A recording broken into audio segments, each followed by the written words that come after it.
Hey there, boils and ghouls. Welcome to Midnight Movie Massacre. So following this segment onto the channel is going to be the first episode in many episodes dedicated to our journey through the Starlog family of publications. A lot of you guys probably have no idea what that is, and for those of you that do, you might be interested in kind of the story about how it all came about. I think if you're going to enjoy these retro publications, it is important to know the history behind them, to know how it eventually came to be and how it developed through the stages of what it eventually became. This part we're going to cover pretty much how it came to be.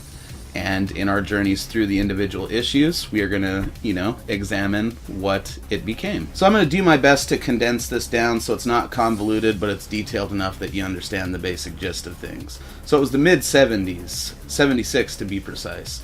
Two bros decided they wanted to make a Star Trek magazine. The easiest way for them to do that without facing legal repercussions was to make it a Star Trek magazine, but that didn't focus solely on Star Trek.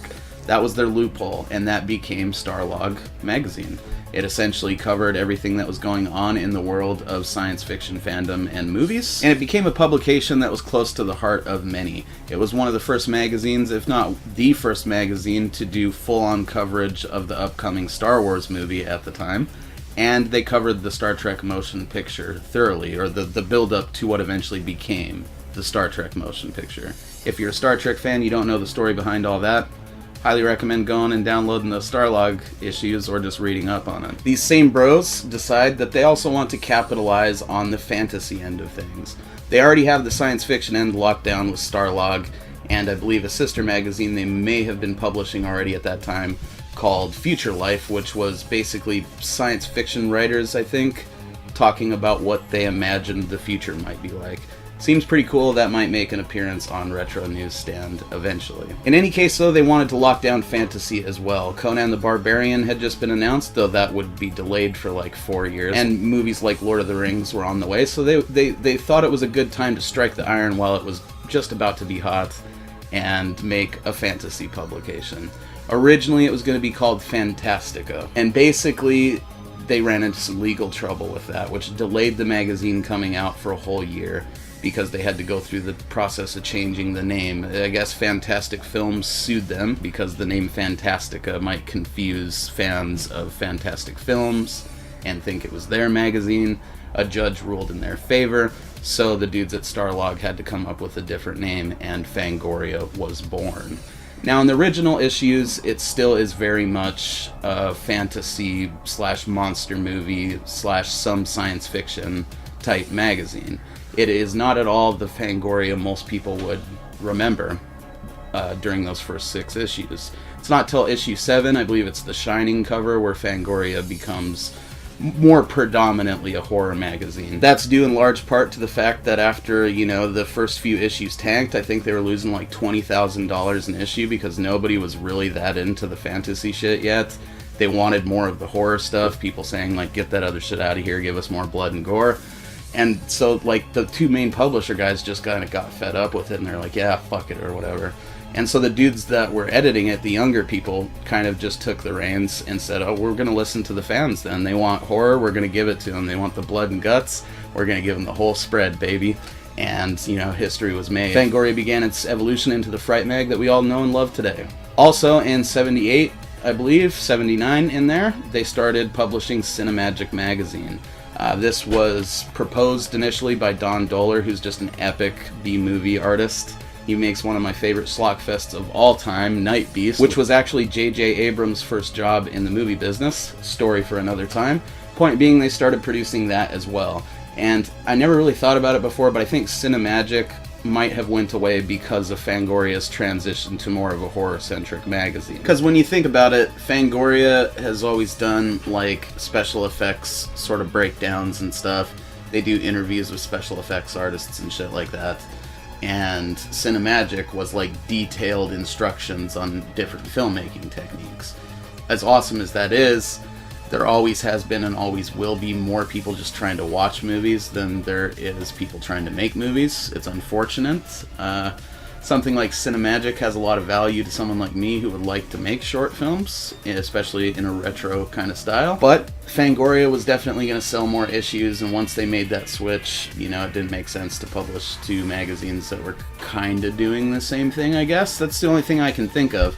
It's not easy to find information online about CineMagic in general. I think it only went like, you know, maybe 40 or 50 issues. I could only find like 33 issues online. I'm going to look for more, and if I have to get them on eBay, so be it. I'm going to eventually collect all this stuff in the future anyways. So that's basically what CineMagic was, though. It shared the secrets of low-budget filmmaking and different filmmaking techniques with lots of kids, lots of aspiring young filmmakers. It started numerous film careers.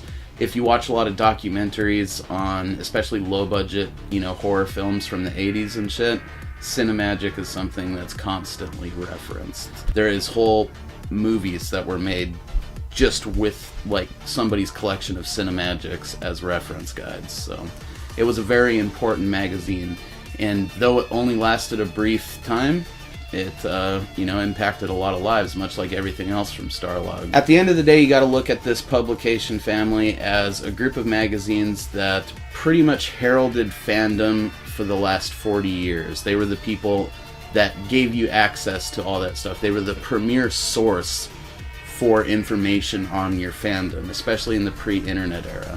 This is basically going to make up the entirety of our movie section on Retro Newsstand for the foreseeable future. I have access to basically full collections of these magazines for the most part, or as full collections as I can find. So for probably the next couple of years, this is going to be our movie section for the newsstand.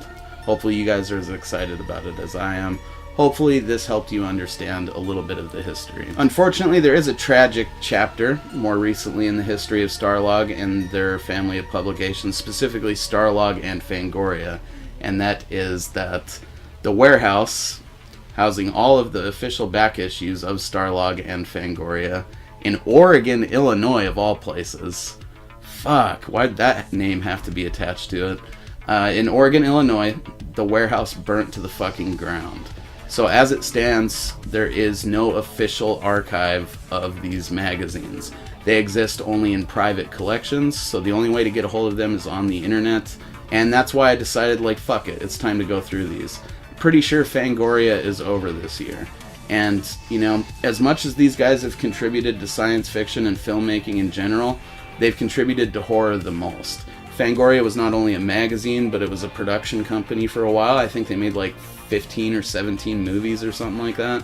Could be totally wrong on that number, but I've seen a fair amount of them. They had their own horror convention circuit that they ran for a long time, and a horror awards ceremony. I mean, basically those Fangoria awards are like the horror version of Oscars. So Fangoria in itself has basically built the horror community to a large extent to where it is today. So cheers to them. Cheers to you guys. Hopefully you keep tuning in. Every issue of these will be available through my Google Drive, so after I drop the review, you guys can actually read these magazines as well. Just hit me up for the link.